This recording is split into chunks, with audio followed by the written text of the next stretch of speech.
Ibarat kata peribahasa Indonesia, semut di seberang lautan tampak, gajah di pelupuk mata tak tampak. Demikianlah SBY kalau sudah bicara. Apapun yang ditangkapi terkait pemerintahan justru menunjukkan bahwa dia tidak pernah berkaca pada pemerintahannya yang dulu, termasuk ketika dia menyesalkan adanya telegram Polri terkait penindakan hukum penghina presiden. Seperti biasa, komentarnya selalu menimbulkan tanda tanya. Saya perhatikan beberapa hari terakhir ini justru ada situasi yang tak sepatutnya terjadi. Apa itu? Kembali terjadi ketegangan antara elemen masyarakat dengan para pejabat pemerintah, bahkan disertai dengan ancaman untuk mempolisikan warga kita yang salah bicara, khususnya yang dianggap melakukan penghinaan kepada presiden dan para pejabat negara. Tulis Presiden ke-6 Susilo Bambang Yudhoyono dilansir dari CNN Indonesia. Tidak ada yang tidak sepatutnya terjadi. Tidak ada pula ketegangan antara elemen masyarakat dengan pejabat pemerintah. Pun rakyat yang salah bicara atau asal bicara sesuka hatinya tanpa dasar yang jelas sudah seharusnya diproses hukum. Yang menghina presiden pun tidak asal dipenjarakan, melainkan didasarkan pada hukum yang ada. Apakah maksud SBY setiap orang bebas asal bicara, menuduh dan menghina presiden sesuka hatinya dengan bahasa yang tidak pantas dan tidak atas dasar bukti yang bisa dipertanggungjawabkan? Yang salah bicara atau yang asal tuduh sesuka hati, ya harus diproses sesuai hukum yang berlaku, kecuali aparat asal tangkap siapapun yang mengkritik presiden atau pejabat. Di sini juga tidak akan setuju. Toh kita bebas mengkritik presiden dan jajarannya. SBY perlu sadarlah, ketika dia menjabat sebagai presiden, terdapat 3 orang yang ditangkap dengan tuduhan pencemaran nama baik. Padahal penghinaan itu terjadi ketika orasi waktu demo. Itu jelas ketika rakyat menyampaikan aspirasi. SBY menangkapnya dan memenjarakannya.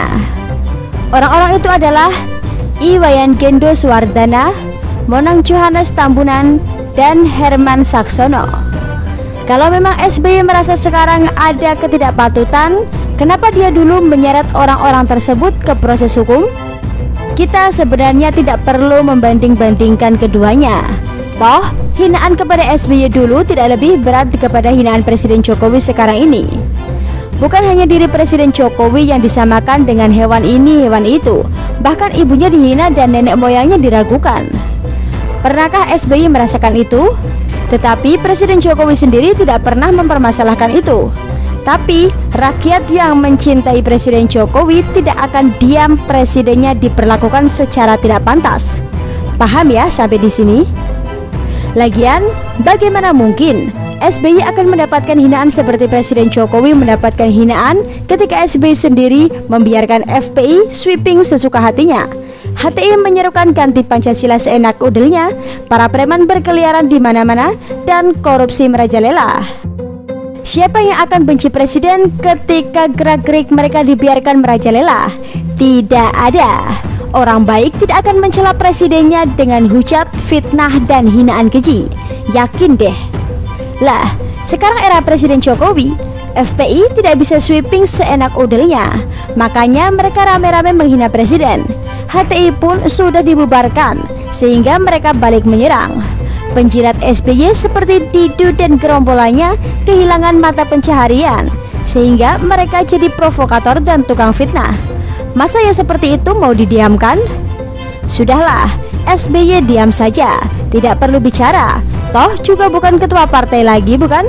Sekali bicara yang ada hanya perbantahan di mana-mana, karena anak asuhnya merasa bosnya sudah turun gunung membackup mereka. Nikmatilah saja hari tua, sebab mungkin SBY bicara semakin nyaring, hambalang berteriak. Semakin SBY sok bijaksana, semakin tenggelamkan anak yang sekarang sudah jadi ketua partai Cikeas. Kita sendiri tidak senang dengan pemerintah otoriter, karena mereka menggunakan kekuasaan untuk membungkam. Kita juga tidak senang dengan pemerintahan yang anti kritik, karena telinga sudah tertutup dan mata hati juga terkatup. Sayangnya, pemerintahan Presiden Jokowi tidak seperti itu. penegakan hukum harus tetap dilaksanakan sekalipun negara sedang dihantam corona. Yang penting, penegakan hukum itu dilakukan dengan prosedur yang benar dan hukum yang ada.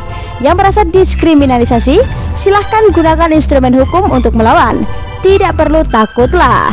Kecuali Anda penjahat yang tidak mau diproses hukum, pasti akan mengelak dengan berbagai banyak cara, termasuk sok bijaksana dan mengatasnamakan rakyat.